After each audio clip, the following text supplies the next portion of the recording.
Okay, went to the flea market they have in Hillsville, Virginia on Labor Day weekend. I was at work, and the school I was working at dismissed at 1 o'clock because of all the, well, you know, they said it was too hot. So that ended up letting me get to the flea market a day earlier than I used to. And I'll go ahead and tell you guys, I feel like I was a little off my game. I mean, maybe the quarter boxes of the past have spoiled me. I don't know what it is, but it's kind of like some of the books I paid for, I felt like I paid too much for, which is so unlike me. Yet it balanced out with some of the better quality books that I got, because I paid today I ended up buying comics for a quarter, 50 cents. Some comics averaged to be 70 cents, $1, and $2. And it was hot. I had limited time. And like I said, I felt like I was kind of off my game, because as I got home, I started finding out some of these books had flaws in them, which I have no idea why I didn't see those at the flea market. And you know, that one guy, I was cutting a deal with him where I was going to pay $5 for a set of books, and somehow I walked away. I don't know if he sweet talked me or what, but I ended up, you know, paying a little bit more. I was just like stunned, you know. So anyway, I paid a quarter for these. These are low grade. The covers are beat up, but the insides are beautiful and crisp and clear. And it's some early George Perez work. It's Marvel Premiere featuring Man-Wolf number 45. Awesome stuff.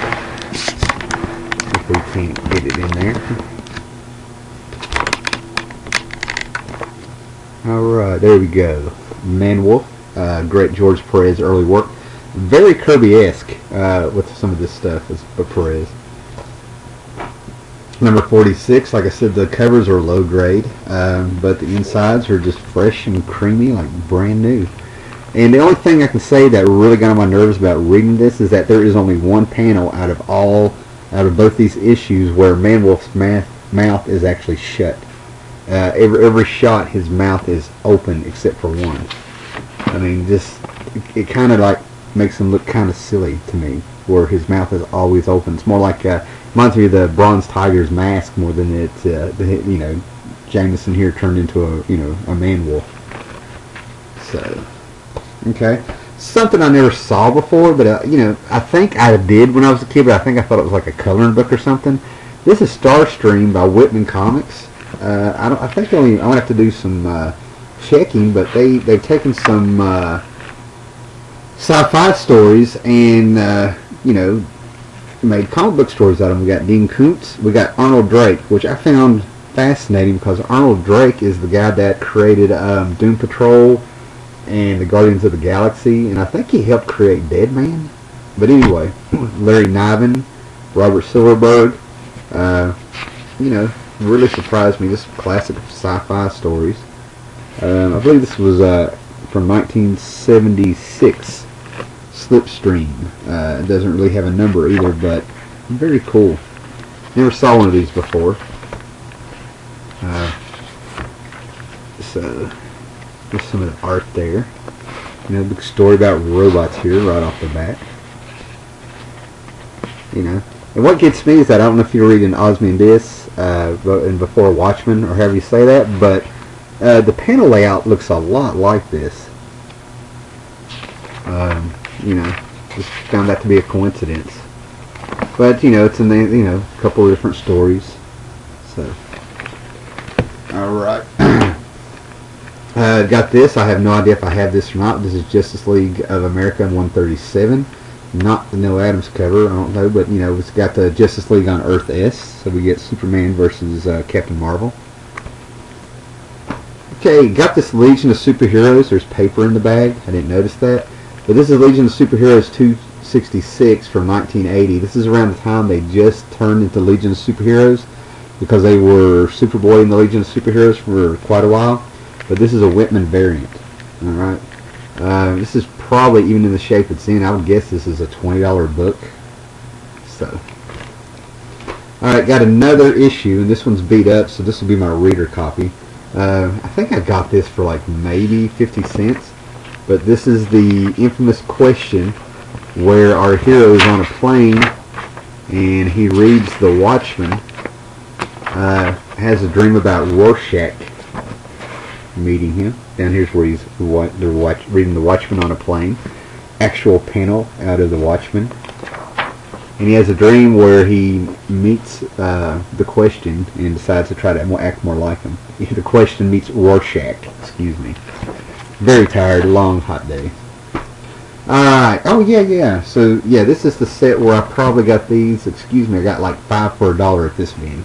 So, anyway. I got a Commanding 52 with the bats returning that were in Commanding number 9, maybe. Anybody correct me out there if you want. Commanding number 56. It's got the Bloodhound who dresses like Sherlock Holmes.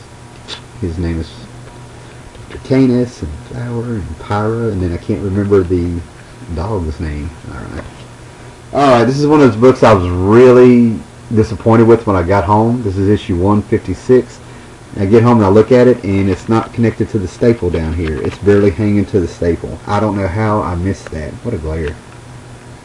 Yeah, but this is probably early 70s, very early 70s. I think it's a Steve Englehart issue. Yeah. Okay, I was real excited to find this, and then I got home and found out it was the British the British comic, the British version, which just surprises me, meaning we sent comics over there to England just to have this come back to America. Whoops. But this is Steve Rogers' first appearance as Nomad. I did a little research before making this video, and apparently the British version is worth more than the American version. So there you go. Okay, this got a little dent. It's got a dent up here in this top corner. And like I said, that's why I felt like I was off my game. I got a lot of these books that are lower quality than I would have paid, than I would have gotten. But you know, first appearance of Steve Rogers as of Nomad. That's a real historical moment in the life of Captain America. I paid 50 cents for this just to have a reader's copy. Yes, it's Machine Man #1. It's a Kirby, but this thing is wrinkled at the bottom.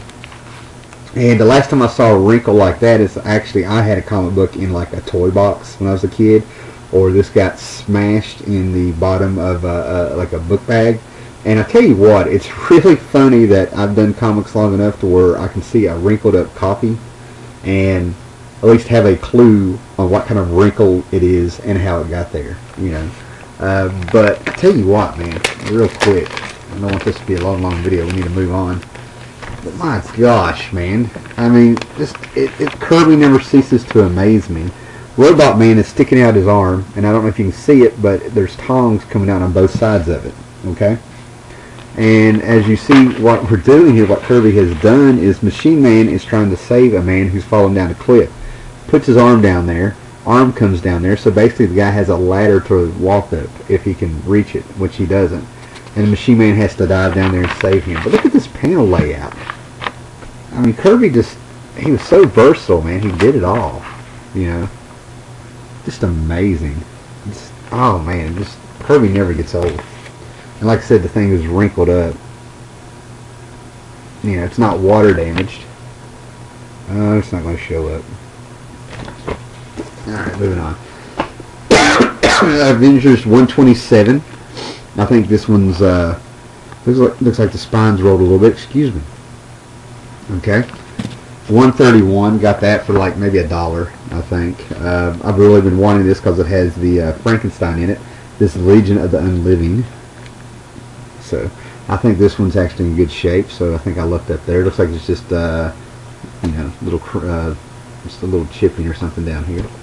Alright, really looked up here. Invaders #9. I think I ended up paying $2 for this one. Great Kirby cover. Everything seems alright with this one. This actually is probably a very fine copy. Okay, but then I found #21, and this is one of the first issues of Invaders I read. I remember this cover like yesterday. So I get home and I'm all excited because #9 looked just fine. I bought it off the same guy. Then I get home and I come to find out that it's disconnected from the staple. Oh my gosh, drives me nuts.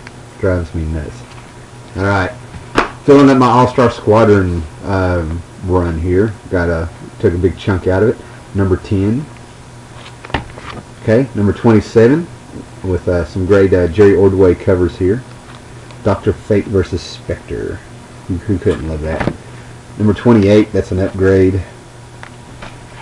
#30 with a great Ordway cover. This is from 1984. They're back to Justice Society. Alright, then I paid roughly 70 cents a piece for, until I say stop here. Alright, I got Batman, if we can see this, The Abduction. I've heard great things. Hopefully this is just a one-shot. Okay, never heard of this. Batman and Phantom Stranger. I got this because it has art by, well, Arthur Ranson. I like the cover, but this is early 90s, I think. Never heard of this. Okay. Sort of wanted to check this out. Batman, Castle of the Bat. Bo Hampton does really nice art. So I'm assuming it's kind of like a Frankenstein story of some sort with Batman. Alright. Okay. This is the Legends of the Dark Knight Halloween Special by Loeb and Tim Sale. And I cannot believe this came out in 1995. I guess this goes along with the Long Halloween. And then I paid 70 cents a piece for these as well, if you're still with me. Batman A Long Halloween #1. #2, 70 cents. #3, never read this. Oops. #4, get the glare off there. #5, nice little Valentine's Day.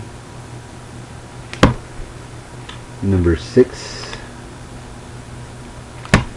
#7, #8. Okay, I do not have #9, but they have #10. Did not have #11, but I have #12. Labor Day, so that would be happening now. And #13, 70 cents. Let's see that. So we have the first issue. We have the Jack-o'-lantern, and a year later it's rotted. Very nice, very nice. 70 cents a piece. Alright, and they got this because of the art. Guy Davis did it. I've never heard of this one shot, but it's The Phantom Stranger from Vertigo, 1993. You know, hopefully it's a good read. And then I get another, I'm one step closer to fulfilling my Sandman, #39. Convergence, so that should be good. I think I got this for roughly 90 cents, you know, with the deal I made with the lady. Got me another B from Vendetta #1. I'm hopefully getting close to having a second set of this, maybe just to sell on eBay. And then this was the big buy. I looked this up, and the shape it's in, this could be a $40 book until I throw it on the ground. It's Hawkin Dub #3 from 1968, and this is a solid, very fine book. I think I'd consider it near mint if it wasn't for this coloration of the pages. Strong spine, you know, no, you know, just a slight crinkle up here in the corner. You know, just a sweet piece. Steve Skeets wrote this. Gil Kane, of course, Hawkin Dub are, you know, another of the great Steve Ditko creation. And you know, not bad, not bad. I think I averaged about, I think I paid $2 for this. So, alright guys, that's the flea market haul, so thanks for sticking in there. Catch you later.